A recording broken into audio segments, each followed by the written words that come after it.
क्या माँ, मुझे यहाँ पर आना बहुत अजीब सा लग रहा है। आप खुद ही दिखाती तो अच्छा होता। अरे बेटा, तू ये कैसी बातें कर रहा है? अरे अगर तू अपनी पसंद की लड़की को देखेगा तो अच्छी बात होगी। कम से कम तुझे पता तो होगा कि तेरी शादी कैसी लड़की से हो रही है। शादी तो किसी से भी हो जाए, क्या फर्क पड़ता है माँ। निभाना तो है ही पूरी जिंदगी भर। तभी उर्मिला निरंजना से कहती है, अरे निरंजना बहन, अच्छा हुआ तुम आ गई। मैं तुम्हारा ही इंतजार कर रही थी। आओ अंदर आओ, और मैंने तुम्हारे लिए नाश्ता भी लगा दिया है। सारा नाश्ता मेरी बेटी ने खुद अपने हाथों से बनाया है। निरंजना अपने बेटे के साथ खुशी खुशी घर के अंदर आती है, जिसके बाद वह सोफे पर बैठ जाती है और स्वादिष्ट नाश्ते का आनंद उठाने लगती है। तभी वहाँ पर प्रियंका नाम की लड़की साड़ी पहन कर आती है, जिसे देखते ही नितेश उसके ऊपर लट्टू हो जाता है। अरे वाह माँ, आपकी पसंद की लड़की तो बहुत ही ज्यादा सुंदर और संस्कारी लग रही है। मुझे तो ये लड़की पसंद आई, बाकी अब आप देख लो। बेटा जी, मैंने तो पहले ही कहा था मेरी पसंद की लड़की ही तो तुम्हें पसंद आएगी। निरंजन उर्मिला से अपने बेटे और उसकी बेटी की शादी की बात कर लेती है, जिसके बाद दोनों परिवारों में शादी की रस्में शुरू हो जाती हैं। वहीं अपने ही बड़े भाई की शादी में नुपुर बेगानों की तरह यहाँ से वहाँ घूमने लगता है। उसको देखकर नितेश कहता है, अरे छोटे भाई, पूरी शादी में यहाँ से वहाँ बेगानों की तरह क्यों घूम रहे हो? क्या हुआ, बड़े परेशान नजर आ रहे हो?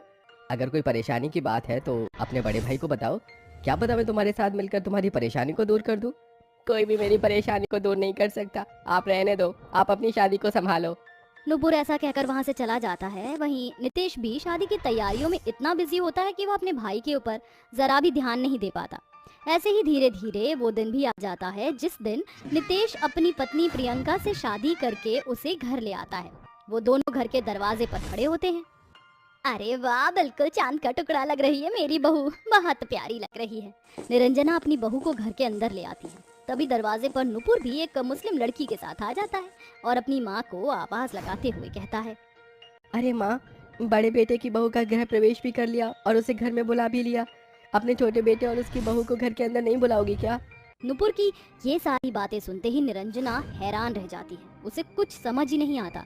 वहीं जब वह अपने बेटे के साथ एक मुस्लिम लड़की को देखती है तो उसके पैरों तले जमीन खिसक जाती है और वह दरवाजे के पास आकर अपने बेटे से पूछती है, अरे बेटा, ये लड़की कौन है? कहाँ से लेकर आया है तू इसे? जहाँ से भी लेकर आया है वहीं चुपचाप इसे घर इसके छोड़ कर आ। ये लड़की मुस्लिम है, हिंदू नहीं, और एक हिंदू परिवार में मुस्लिम बहू कभी नहीं आ सकती। अब ये कैसी बातें कर रही हो माँ? मैं सफीना से बहुत ज्यादा प्यार करता हूँ। मैं उसके बगैर रह नहीं सकता। सफीना के माता पिता हमारी शादी के खिलाफ थे और सफीना को बहुत मारा पीटा करते थे। मैं उसकी जान बचाकर उसे इस घर में लेकर आया हूँ। उसे और मुझे निराश मत करो माँ। अपने बेटे की बात सुनते ही निरंजना को बहुत तेज गुस्सा आता है और वह गुस्से में चिल्लाते हुए अपने बेटे को मुस्लिम लड़की को उसके घर छोड़ने के लिए कहती है। लेकिन नुपुर अपनी माँ से कहता है, मेरी जान के पीछे दुश्मन पड़े हैं और अगर आपको मेरी जान की जरा भी परवाह नहीं है तो ठीक है, मैं अपनी पत्नी को यहाँ से ले जाता हूँ, क्योंकि जहाँ मेरी पत्नी रहेगी मैं भी वहीं रहूंगा। नुपुर को अपने सामने से जाते हुए देख निरंजना से देखा नहीं जाता और वो अपने बेटे को रोक लेती है। नहीं बेटा, तुझे कहीं भी जाने की जरूरत नहीं है। ये तेरा ही घर है, तू अपने घर को छोड़कर कहाँ जाएगा? अगर तू चाहता है कि तेरी पत्नी भी इसी घर में रहे तो ठीक है, आज से ये मुस्लिम लड़की इसी घर में रहेगी। अपनी माँ की ये बात सुनकर नुपुर बहुत खुश होता है और अपनी पत्नी को अपने साथ अपने कमरे में ले जाता है, जहाँ पर सफीना नुपुर से कहती है, मुझे यहाँ पर कोई भी पसंद नहीं करता। कहीं हमारा फैसला गलत तो नहीं है? तुम्हें इस तरह परेशान होने की जरूरत नहीं है। मैं तुम्हारे साथ हूँ। धीरे धीरे सब लोग तुम्हें पसंद करने लगेंगे, ये मेरा तुमसे वादा है। नुपुर की बातें सुनकर सफीना को थोड़ी सी तसल्ली मिलती है। वहीं उस रात सफीना को बहुत ज्यादा गर्मी लगती है और वो चैन की नींद सो भी नहीं पाती। अगले दिन जब सवेरा होता है तो वह इसके बारे में नुपुर से बात करती है। नुपुर, इस कमरे में एक कूलर या एसी कुछ भी नहीं है, प्लीज इसके अंदर कुछ तो लगवा लो। ठीक है, मैं आज बात करने की कोशिश करता हूँ। नुपुर अपनी माँ से कूलर लगवाने के लिए कहता है, लेकिन निरंजना अपने बेटे की बातों को नजरअंदाज कर देती है। अपनी मुस्लिम बहू को गर्मी में रहने के लिए छोड़ देती है। यहाँ तक कि निरंजना घर के सारे काम भी बेचारी सफीना से ही करवाती है और इसी के चलते वह अपनी हिंदू बहू को एक काम में हाथ नहीं लगाने देती, जिसके चलते वो बहुत ज्यादा आलसी भी हो जाती है। हो, मेरे तो सर में दर्द हो रहा है। घर में जब काम ऐसे ही फैला हुआ होता है तो काम को देखकर मेरा सर दर्द करने लगता है। जेठानी जी, अगर ऐसा होता है तो आप घर के काम कर लिया करो, क्या पता थोड़ा कम हो जाए। तुझे जुबान चलाने की जरूरत नहीं है। तुझ जैसी मुस्लिम बहू हम जैसे हिंदू परिवार की सास को जरा भी पसंद नहीं आती, और अगर मैं तुम्हारी शिकायत अपनी सास से लगा दूं, तो वो तुम्हारा ऐसा हाल करेंगी कि तुम सपनों में भी सोच नहीं पाओगी। अपनी सास का नाम आते ही बेचारी सफीना चुप हो जाती है और अपनी जेठानी से कुछ भी नहीं कह पाती। ना चाहते हुए भी उसे अपनी जेठानी के सारे काम करने पड़ते हैं। तो वहीं निरंजना धूप में बेचारी सफीना से बहुत सारे काम करवाती, जैसे कपड़े धोना और बर्तन धोना। बेचारी सफीना गर्मी में मरते हुए भी सारे काम करती है। इसी के चलते कुछ दिन बाद अचानक से निरंजना की तबीयत खराब हो जाती है, जिसके चलते वह अस्पताल में एडमिट हो जाती है, जहां डॉक्टर नितेश, नुपुर, प्रियंका और सफीना से कहते हैं, देखिए, पेशेंट की एक किडनी फेल हो चुकी है, उसे दूसरी किडनी लगानी होगी। इसलिए आप चारों में से जिसकी भी किडनी पेशेंट से मैच होगी, उसे अपनी किडनी देनी होगी। ये सुनते ही प्रियंका घबरा जाती है, जिसके बाद डॉक्टर उन चारों को चेकअप करने के लिए ले जाते हैं। उन चारों में से प्रियंका और सफीना की किडनी निरंजना से मैच हो जाती है, लेकिन प्रियंका अपनी किडनी देने से इनकार कर देती है। अरे माफ करो मुझे, मैं अपनी किडनी नहीं देने वाली। अरे रही कितने साल गए हैं इस बुढ़िया को मरने के लिए, इसके ऊपर मैं अपनी किडनी वेस्ट नहीं कर सकती। डॉक्टर साहब, आप मेरी किडनी ले लीजिए और अल्लाह की दुआ से मेरी अम्मी की जान बचा लीजिए। डॉक्टर सफीना की किडनी ले लेते हैं और निरंजना के शरीर में ट्रांसफर कर देते हैं। जिसके बाद जब निरंजना को होश आता है और किडनी के बारे में पता चलता है, तो उसे अपनी गलती का बहुत ज्यादा पछतावा होता है, जिसके चलते वह सफीना से माफी मांगती है। कुछ ना होकर भी तूने मेरे लिए इतना कुछ किया, मैंने तुझे कभी नहीं कुछ समझा, मुझे माफ कर दे। छोटी बहू, मुझे तेरे साथ ऐसा बर्ताव नहीं करना चाहिए था। आपको मुझसे माफी मांगने की कोई जरूरत नहीं है। आपने जो भी किया वो सब गुस्से में किया, और अब आपको अपनी गलती का पछतावा है, इतना ही काफी है। आप बस आराम कीजिए और जल्दी से ठीक हो जाइए। कुछ दिन बाद निरंजना हॉस्पिटल से डिस्चार्ज होकर वापस घर आ जाती है, जिसके बाद वह सफीना को अपनी बहू के रूप में अच्छे से स्वीकार कर लेती है और उसकी सारी अधूरी रस्में भी करवाती है, जिसके बाद वह अपनी बहू के साथ खुशी खुशी रहने लगती है। गरीब वर्सेस अमीर दामाद की खातिरदारी। सीता और गीता दोनों बहनें थीं। अब दोनों बहनें जवान हो चुकी थी, तो माँ सीमा और बाप अनिल ने अपनी दोनों ही बेटियों की बड़े घरानों में शादी कर दी। सुनिए जी, 6 महीने हो गए हैं बेटियों की शादी हुए। मैं सोच रही हूँ कि क्यों ना कल उनकी दावत कर दूँ। ठीक है, दोनों बच्चियां भी इसी बहाने एक दूसरे से मिल लेंगी। फिर क्या था, सीमा ने अपने दोनों दामाद और बेटियों की दावत कर दी। अगले दिन दोनों बहनें समय से अपने घर आने के लिए निकल गईं। पहले बड़ी बेटी सीता घर पहुंची। माँ, आओ आओ बेटा, स्वागत है। दामाद जी आओ, यहाँ बैठो, मैं पंखा चला देती हूँ। आपका शुक्रिया। और सुनाओ, सब कैसा चल रहा है? भगवान की दुआ से सब कुछ बढ़िया है। कुछ देर बाद एक बड़ी गाड़ी में गीता और उसका पति भी पहुंच गए और दरवाजे पर दस्तक दी। लगता है कि गीता भी आ गई है।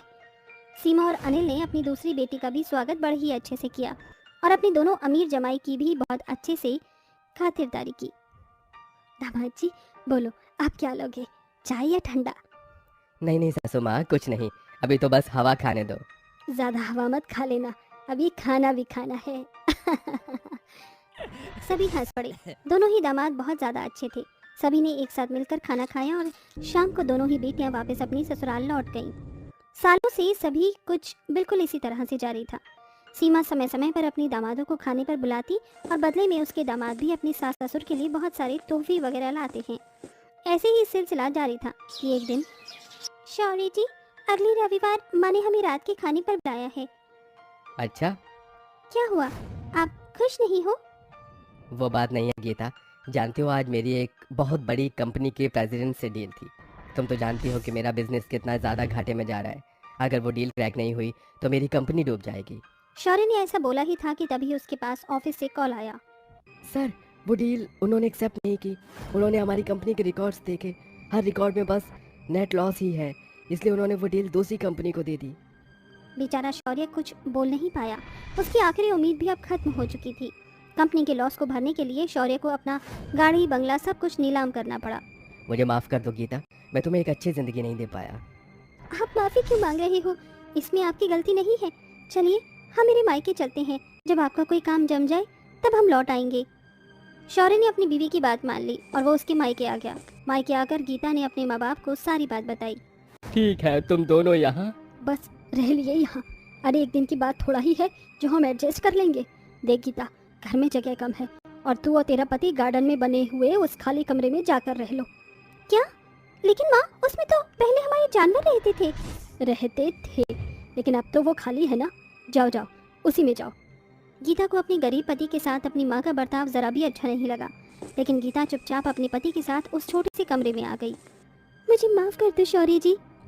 कोई बात नहीं गीता, तुम माफ़ी मत मांगो। आपको माँ का बर्ताव बुरा लगा होगा ना? सच कहूँ तो नहीं, क्योंकि एक बात मैंने बहुत पहले जान ली थी, और वो ये थी कि वक्त के साथ अपने भी खैरियत नहीं हैसियत पूछते हैं। ऐसे ही बातें करते हुए दोनों पति पत्नी की रात बीत गई। मखमली बिस्तर पर सोने वाले शौर्य और गीता को पूरी रात सख्त जमीन पर सोना पड़ा। अगली सुबह, शौर्य जी, मैं नाश्ता बनाकर लाती हूँ। गीता अपनी माँ की रसोई में नाश्ता लेने चली गई। सुबह के समय सीमा छोले कुलचे बना रही थी। अरे वाह माँ, खुशबू तो बड़ी। ये तेरे लिए नहीं है, ये नाश्ता तेरे बाबा का है, समझी? तू चाय और रस्क ले ले। जी जी माँ। गीता ने चाय बनाई और रस्क के साथ अपने पति के पास ले गई। ये क्या चीज़ है? आपको नहीं पता? खाकर देखिए। शौर्य ने रस्क खाए, उसे वो नाश्ता काफी पसंद आया। बहुत अच्छा है। गीता की अपने पति को देखकर आंखें भर आईं, लेकिन उसने अपने आंसू छिपा लिए। इसी तरह से दिन बीत रहे थे। गीता की माँ अपने दामाद और बेटी को जरा भी इज्जत या मोहब्बत नहीं देती थी। वो शौर्य को गरीबी का ताना देकर उसे घर में रखने पर एहसान जताती, साथ ही उन्हें रूखा सूखा खाने को देती थी। ऐसे ही चलते हुए लगभग एक हफ्ता बीता और रविवार आ गया। माँ ने आज की दावत एक हफ्ते पहले ही फिक्स कर दी थी। सच में मेरे माँ बाप कितने अच्छे हैं। बातें करते हुए कुछ देर में वो दोनों पहुँच गए। सीमा ने अपनी बड़ी बेटी और अमीर दामाद का स्वागत बहुत ही अच्छे से किया। गीता और शौर्य भी वहीं थे। दामाद जी, यहाँ बैठो, मैं पानी लाती हूँ। सीमा ने अपनी बड़ी बेटी और दामाद को तो बैठा दिया, लेकिन शौर्य और गीता से झूठे को भी बैठने को नहीं बोला। अरे अरे, तुम क्यों खड़े हुए हो? आओ यहाँ बैठ जाओ। ऋषभ के बोलने पर गीता भी अपने पति के साथ बैठ गई कि तभी सीमा ने अपने बड़े दामाद के लिए एक बड़े कप में चाय और फ्राइड चिकन लेकर आई। खाओ दामाद जी। सीता बेटा, लो। गीता देख, कहीं मेरी बिरयानी जल ना जाए, उसे चेक कर क्या। और हाँ शौर्य, जाकर बाजार से टमाटर लेकर आ। बहुत तूने मुफ्त की रोटियां तोड़ ली, अब काम पर लग। सीमा के ऐसे बर्ताव से ऋषभ और सीता चौंक गए।